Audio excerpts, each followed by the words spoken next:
భగవద్గీతలో చెప్తారు, ధ్యాయతే విషయాన్ పుంసః సంగస్తే షూపజాయతే సంగాత్ సంజాయతే కామం కామాత్ క్రోధోభిజాయతే క్రోధాత్ భవతి సమ్మోహః సమ్మోహాత్ స్మృతిభ్రంశో స్మృతిభ్రంశాత్ బుద్ధినాశః బుద్ధినాశాత్ ప్రణశ్యతి. ఈ మొత్తం సిస్టమ్ ఆర్డర్ అంతా కూడా స్వచ్ఛందంగా మనకి గోవిందానంద అనే ఆయన జీవితంలో కనిపిస్తుంది. ఇప్పుడు ఊళ్ళో వాళ్ళంతా పిండి కొట్టుకుంటే కోతులు తలకాయలు కొట్టుకున్నాయట. శృంగేరి వెళ్ళాడు. శారదా అమ్మవారు మా స్వర్ణహంపికి వచ్చేస్తున్నారు, వచ్చే సంవత్సరం ఇదంతా శ్మశానం లాగా ఉంటుంది, ఇక్కడ ఏం జరగదు శృంగేరిలో. ఎంత నోరు దూల కాకపోతే ఏది పడితే అది మాట్లాడటం, ఎంత పడితే అది మాట్లాడటం అన్నాడు. శపించాడండి శృంగేరిని, స్వామివారిని, పీఠాన్ని, అమ్మవారిని కూడా శపించి శాసించేటటువంటి స్థాయిలో ఉన్నటువంటి శుంఠయతి. మొదటి పీఠాధిపతి ఎవరు అంటే ఆదిశంకర్లు ఆయన నియమించిన సురేశ్వరాచార్యులు వారు. నియమించినటువంటి వాళ్ళు, శంకర్లు జగద్గురువు కదా, ఇప్పుడు శంకరులే నియమించిన ఆ పీఠం మీద ఉన్న సురేశ్వరాచార్యులు వారు, శంకరాచార్యులు వారు బ్రహ్మీభూతులు అయ్యాక జగద్గురువులు అయ్యారా, నియమించిన క్షణం నుంచి జగద్గురువులు అయ్యారా? నీ బతుకెంత, నీ స్థాయి ఎంత అన్నవాడికి ఓ బతుకు, ఓ స్థాయి, ఓ స్టాండర్డ్ ఉండాలి కదా. ఉన్నట్టుండి స్వరూపానంద సరస్వతి స్వామి వారు బ్రహ్మీభూతులైన తర్వాత కూడా ఆయన వచ్చారు ఫలానా వాళ్ళకి పీఠము ఫలానా అని కాస్త ఏదో వ్యవహారం చేయడానికి. సన్యాసం ఇచ్చింది ఎవరు? మీకెవరు దండం ఇచ్చారో ఆయనే మీకంటే ముందు ఆయనకి దండం ఇచ్చారు. ఇప్పుడు మీరు ఎవరిని ధిక్కారం చేస్తున్నారు? మీకు ఇచ్చినటువంటి గురువు గారినే ధిక్కారం చేస్తున్నారు. ఆయన పనికిరాడు. ఆయన జీవించి ఉండగా మీ గురువు గారిని ఎందుకు అడగలేదు? ఎలా ఉంటుందంటే, అధికారం నాకు వస్తుంది అని ఆశించిన వాడికి అధికారం రాలేదనుకోండి, ఈ ప్రపంచంలో 4 దారుణమైన ఉంటాయి. అధికారశ్చ గర్భంచ రుణంచ స్వానమైథునం ప్రవేశకాలే సంతుష్టి నిర్గమే ప్రాణ సంకట. విధుశేఖర భారతీ స్వామిని ఖండిస్తున్నాం. ఇదే మాట అన్నాడండి. బుర్రా బుద్ధి ఉందా?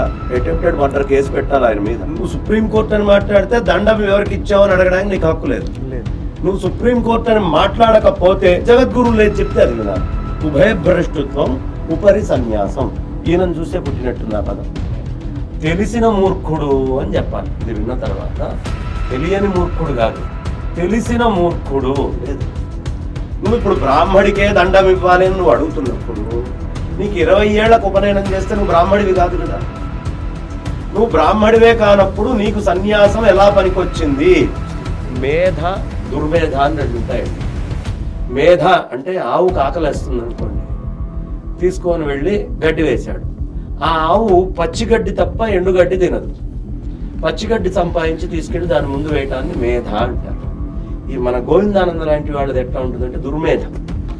నేను తీసుకొని వెళ్ళి ఆవుకి పచ్చరంగు ఆకుపచ్చ రంగులో ఉన్న కళ్ళజోడు పెడితే ఆ ఎండుగడ్డి పచ్చగా కనిపిస్తుంది కాబట్టి గడ్డి తింటుంది. దీన్ని దుర్మేధ అంటారు. వాళ్ళు ఎవరైనా పోనీ గోవిందానందం సపోర్ట్ చేస్తున్నామని ఒక్క పండితులు వచ్చారండి.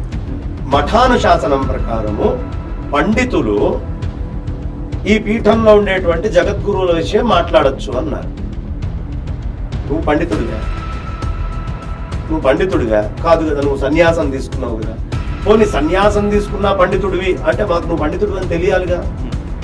నువ్వే సుంఠవి అని నేను చెప్తున్నా. నేను శాస్త్రార్థ సభ ఒకటి ఏర్పాటు చేస్తా, వచ్చి ఆ పండితులతో శాస్త్ర చర్చ చేసి నేను పండితుడినే అని వాళ్ళ దగ్గర సర్టిఫికేట్ తీసుకున్నాక అప్పుడు నువ్వు కూడా పండితుల లిస్టులోకి చేరి కాషాయ దండ మాత్రమే యతి పూజ్యో న సంశయ, అనుమానాస్పదంగా ఉన్నారయ్యా, కాషాయ దండం వేసుకున్నంత మాత్రం కలియుగంలో గోవిందానందరు ఉంటారు, మీరు దండం పెట్టకండి.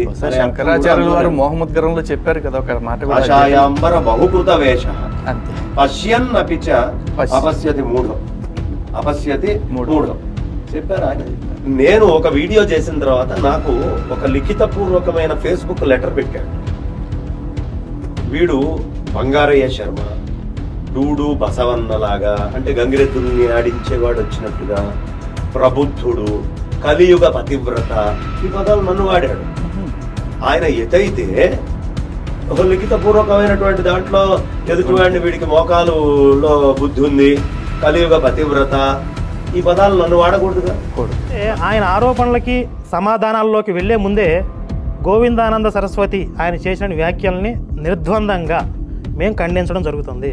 ఆయనకి సంపూర్ణంగా శృంగేరి మఠ ప్రక్షాళన చేయాలి అనే కోరిక ఉంటే, ఆ అమృతానందం ఆయనలో గనక ఉంటే, ఆ అమృతానందంతోటే ఉంటే, ఆ అమృతానందంతో వచ్చి అప్పుడు గుడ్డు విల్లు, ఇది గాడిద గుడ్డు విల్లు, ఈ లేనటువంటి ఓ విల్లుని ఆయనే రాసుకొని వచ్చి చేస్తున్నటువంటి పాపిష్టి పని. అంటే మన అకౌంట్లో వాళ్ళ పుణ్యం అయిపోయేదాకా సాయిబాబా పాదాల దగ్గర రాముడి విగ్రహాలు, అట్లాగే గణపతి విగ్రహాలు, శివుడి లింగాలు, సాలగ్రామాలు ఇవన్నీ పెట్టడం ఏ సంప్రదాయ పీఠాధిపతి అయినా ఒప్పుకుంటారండి? ఎవరు ఒప్పుకోరు కదా. అది చేయకూడదు. 2, సాయిబాబాకి మడి మైల ఇట్లాంటి ఆచారాలు ఏమీ లేవు.